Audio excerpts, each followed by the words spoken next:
حضرات، جہاں تک تعلق ہے حضرت حسین رضی اللہ عنہ کے فضائل کا، مناقب کا، تو ان کے فضائل اور ان کے مناقب ہم کیا بیان کریں؟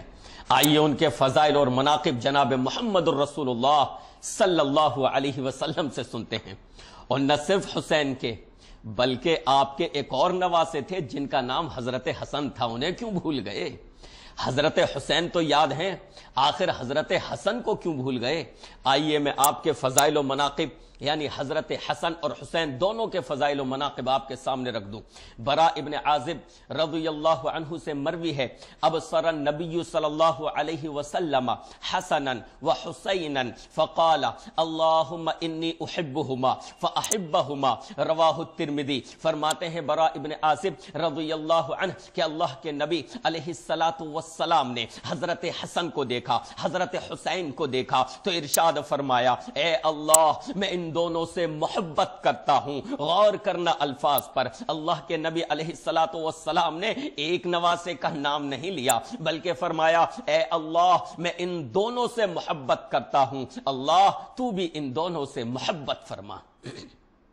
جب اللہ کے نبی علیہ السلام نے حضرت حسن اور حسین میں فرق نہیں کیا تو اس روئے زمین پر وہ کون سا گروہ ہے جو ان دونوں کے درمیان فرق کر سکتا ہے؟ اس لیے ہم کہتے ہیں ہمیں حضرت حسن سے بھی محبت، حضرت حسین سے بھی محبت، حضرت حسن کے بھی فضائل ثابت ہیں اور حضرت حسین کے بھی فضائل ثابت ہیں۔ آئیے آپ کے سامنے ایک اور پیاری حدیث رکھوں۔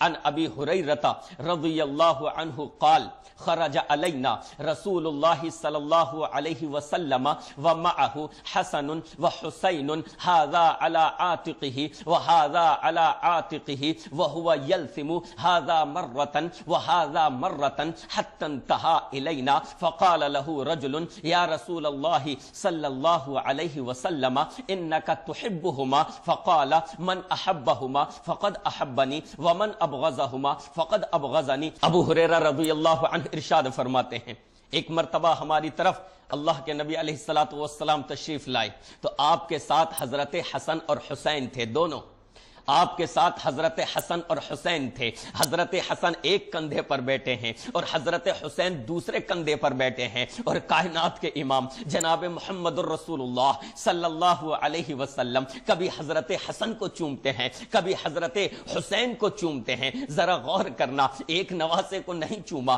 فرماتے ہیں کہ کبھی ان کو چومتے ہیں وہذا مرتن، اور کبھی ان کو چومتے ہیں، یہاں تک کہ ہمارے پاس آ گئے تو ایک صحابی نے آپ کی محبت کو دیکھ کر کہا، اے اللہ کے رسول صلی اللہ علیہ وسلم آپ ان دونوں سے بہت محبت کرتے ہیں۔ تو رسول اللہ صلی اللہ علیہ وسلم نے یہ نہیں فرمایا کہ ہاں میں محبت کرتا ہوں، ارے محبت کرنا تو ظاہر ہے تبھی تو کندھوں پر سوار ہیں، ارے محبت کرنا تو ظاہر ہے تبھی تو میں ان دونوں کو چوم رہا ہوں، بلکہ رسول اللہ صلی اللہ علیہ وسلم نے ارشاد فرمایا، من احبہما فقد احبنی ومن ابغضہما فقد ابغضنی۔ میری محبت تو ظاہر ہے ہی، لیکن سنو، جو ان دونوں سے محبت کرے اس نے مجھ سے محبت کی، اور جو ان دونوں سے بغض رکھے گا اس نے مجھ سے بغض رکھا۔ یہ ہے حضرت حسن رضی اللہ عنہ اور حضرت حسین رضی اللہ عنہ کے فضائل و مناقب، مقام و مرتبہ، جس کو ہم اہل حدیث اور ہم سلفی حضرات ڈنکے کی چوٹ پر بیان کرتے ہیں۔